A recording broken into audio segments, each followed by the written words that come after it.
শীতকালে এরকম তেলাপিয়া মাছ সর্ষে দিয়ে একটা গরম গরম ঝাল বানিয়ে খেতে নেহাত মন্দ লাগে না। সেরকমই আজকে একটা রেসিপি শেয়ার করব আমার চ্যানেল ফুড ফিউশনে। রেসিপিটা যতটাই দেখতে ইজি ততটা বানানোটাও খুব সহজ। তাহলে চলো দেখে নিই কী লাগছে তার জন্য। আমি একটা তেলাপিয়া মাছ নিয়েছি, বড় তেলাপিয়া 3 টুকরো করে নিয়েছি।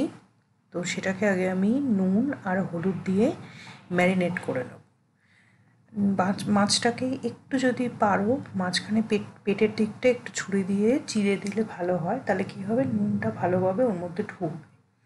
এবার সবকটাকে দিয়ে আমি হাতের সাহায্যে ভালো করে এখানে মাছের গায়ে মাখিয়ে নেব, যাতে ভেতরে অবধি নুনটা ঢুকে যায়। এবার তেল এখানে গরম করতে দেখতেই পাচ্ছ বসানোই ছিল। এবার মাছগুলোকে একদম কড়া করে ভেজে নিতে হবে, একদম বেশ লাল লাল করে। যতক্ষণ মাছগুলো ভাজা হচ্ছে আমি এদিকে একটা মিক্সি কন্টেনারে নিয়েছি 2 চামচ মতন হলুদ সর্ষে, আর তার সাথে দিচ্ছি পরিমাণ মতন নুন, আর একটা অ্যাড করে দেবো। এটা যেরকম ঝাল খাও, কেউ যদি বেশি খাও তাহলে বেশি কাঁচা লঙ্কা অ্যাড করতে পারো। এটা দিয়ে একটা মিহি পেস্ট বানিয়ে নেব।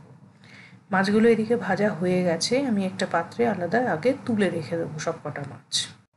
এবার ওই একই তেলে একটা বড় কেটে রাখা টমেটো আমি অ্যাড করলাম, আর তার সাথে দিয়ে দেবো টমেটোর মধ্যে একটা কাঁচা লঙ্কাটা চিড়ে দেওয়ার পর এবার একটুখানি খুন্তির সাহায্যে দুটোকে একসাথে মিশিয়ে নিতে হবে। নিয়ে একটুখানি হলুদ গুঁড়ো আমি 1 চামচ মতো এখানে অ্যাড করেছি, আর তার সাথে পরিমাণ মতো নুন দিচ্ছি, যাতে টমেটোগুলো একটু তাড়াতাড়ি নরম হয়ে সেদ্ধ হয়ে যায়।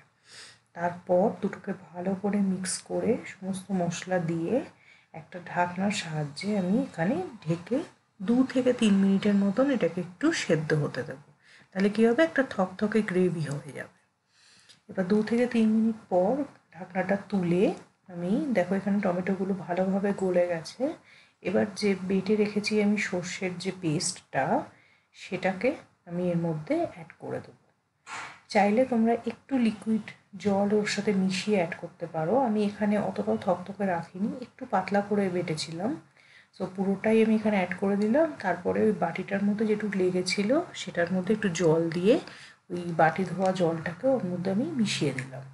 ব্যাস, এবার আর কিছুই নয়। এবার ঝোলটা একটুখানি ফুটে আসলে যে ভেজে রাখা মাছগুলো আমি তুলে রেখেছিলাম, সেই মাছগুলোকে এর মধ্যে অ্যাড করে দেবো। এক এক করে অ্যাড করো সাবধানে, কারণ যাতে নাহলে ভেঙে যেতে পারে। তারপর একটুখানি ফুট ধরে আসলে গ্যাসটা বন্ধ করে স্ট্যান্ডিং টাইমে রেখে দিলেই তৈরি হয়ে যাবে এরকম গরম গরম তেলাপিয়া মাছের সর্ষে দিয়ে ঝাল। আর শেষ পথে একটুখানি যদি গার্নিশিংয়ের জন্য ধনেপাতা দিয়ে দাও তাহলে তো আরোই ভালো হয়। গরম ভাত দিয়ে এটা খেতে শীতকালে পুরো জাস্ট জমে যাবে। লাঞ্চ বা ডিনার যে কোনো কিছুতেই তোমরা একবার ট্রাই করে দেখো। আর রেসিপিটা যদি ভালো লেগে থাকে তাহলে আমাকে অবশ্যই কমেন্টে কিন্তু জানাতে ভুলো না। ততক্ষণের জন্য ভালো থেকো, সুস্থ থেকো।